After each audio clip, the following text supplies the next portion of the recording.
అందరికీ శుభోదయం అండి. అందరికీ హ్యాపీ వరలక్ష్మి వ్రత శుభాకాంక్షలు. అందరు ఎలా ఉన్నారు? నేనైతే ఆ రోజు శ్రావణ శుక్రవారం రోజు ఉదయం 3కే లేచి ఇల్లు క్లీన్ చేసుకొని ఇలా గడప పూజనే చేసుకోవడం జరిగింది. 5:30 కల్లా గడప పూజ చేసుకున్నాను. తర్వాత కిచెన్ అంతా నైటే క్లీన్ చేసుకొని గురువారం నైటే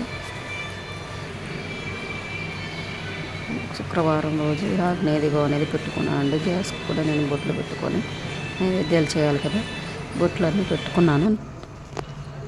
తర్వాత నేను తూర్పు ప్లేస్లో అమ్మవారి పీఠాన్ని ఏర్పాటు చేసుకుంటున్నాను. అమ్మవారి పీఠానికి ముందుగా నేను పసుపు నీళ్ళతో అంతా శుభ్రం చేసి బియ్యం పిండితో ముగ్గులు వేసి పసుపు కుంకుమలు చల్లి అక్కడ పువ్వులతో అలంకరించుకున్నాను. దానిపైన ఒక పీట అనేది అమర్చి దానిపైన కూడా పసుపుతో నేను అలికి బియ్యం పిండితో ముగ్గులు వేసుకొని పసుపు కుంకుమ అనేది చల్లానండి. పువ్వులు కూడా వేసాను. తర్వాత నేను ఒక ఎర్రటి క్లాత్ రైకని తీసుకొని అమ్మవారిని మరియు వినాయకుడిని అనేది మనం ఫస్ట్ వినాయకుడిని పూజిస్తాం కదండి, అందుకే వినాయకుడిని కూడా నేను పెట్టుకున్నాను ఇక్కడ. తర్వాత పూలతో అలంకరణ చేసుకున్నాను. మల్లెలతో అలాగే గులాబీలతో ప్లాస్టిక్ పూలతో కూడా అలాగే ఇక్కడ అమ్మవారి రూపు కూడా పెట్టుకోవడం జరిగింది. తర్వాత టెంకాయను అంటే కలశాన్ని ఏర్పాటు చేసుకుంటున్నాను అండి. కలశం కోసం నేను టెంకాయను తీసుకుని టెంకాయకు బాగా పసుపు పట్టించి కళ్యాణ తిలకం అనేది ఎత్తడం జరిగింది ఇక్కడ. తర్వాత ఒక రాగి చెమ్ముని నా దగ్గర అష్టలక్ష్మి చెమ్ము ఉన్నది. అక్కడ రాగి చెమ్ము కింద బియ్యము పడిచి నేను రాగి చెమ్ములో పసుపు కుంకుమ అక్షింతలు కాయను వేసి నీళ్ళు పచ్చకర్పూరం కూడా వేయడం జరిగిందండి. వేసి మామిడాకులు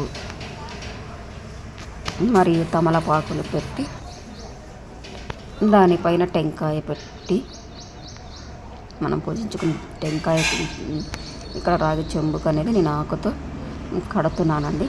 ఇలా కట్టాను, ఆకుతో ఇలా కట్టాను.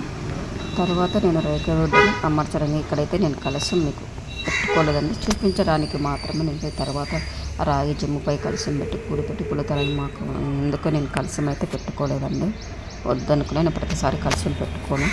తర్వాత ఇలా అన్ని అలంకరణ చేసుకున్నానండి. దీపారాధనకు ముందుగా మనం వినాయకునికి పూజించుకున్నామండి. మనం శివర్ణం చతుర్భుజం ప్రసన్న వదనం జాయే సర్వవిష్ణోపశాంతయే గజానన గజానన మహర్షమనేకదంతం భక్తానామేకదంతం ఉపాస్మహే గురు బ్రహ్మ గురు విష్ణు గురు మహేశ్వరః గురు సాక్షాత్ పరబ్రహ్మ తస్మై శ్రీ గురవే నమః. ఓం అఖండమండలాకారం వ్యాప్తమేన చరాచరం దర్శితం దర్శితం ఏన తస్మై. తర్వాత వినాయకునికి తాంబూలం కూడా ఇవ్వడం జరిగింది. తర్వాత అమ్మవారి పటానికి నా దగ్గర ఉన్న శక్తితో నేను ఇలా చేశానండి. అమ్మవారికి పసుపు కొమ్ముతో కూడా నేను పసుపు కొమ్ము కూడా సమర్పించి అమ్మవారికి ఇవ్వడం జరిగింది. నా కడ ఉన్న ఆభరణాల అమ్మతో అలంకరణ చేసింది. వినాయకునికి నైవేద్యం పెట్టడం జరిగింది. ఇలా దీపాలు వెలిగించుకున్నాను. కామాక్షి దీపం అమ్మవారికి గాజులు సమర్పించడం జరిగింది. తర్వాత పిండి దీపాలు కూడా పెట్టడం జరిగిందండి. ఇక్కడ అమ్మవారికి పండ్లు 5 రకాల పండ్లు అనేది పెట్టడం జరిగిందండి. వచ్చేసి అరటిపండు, యాపిల్, కమల,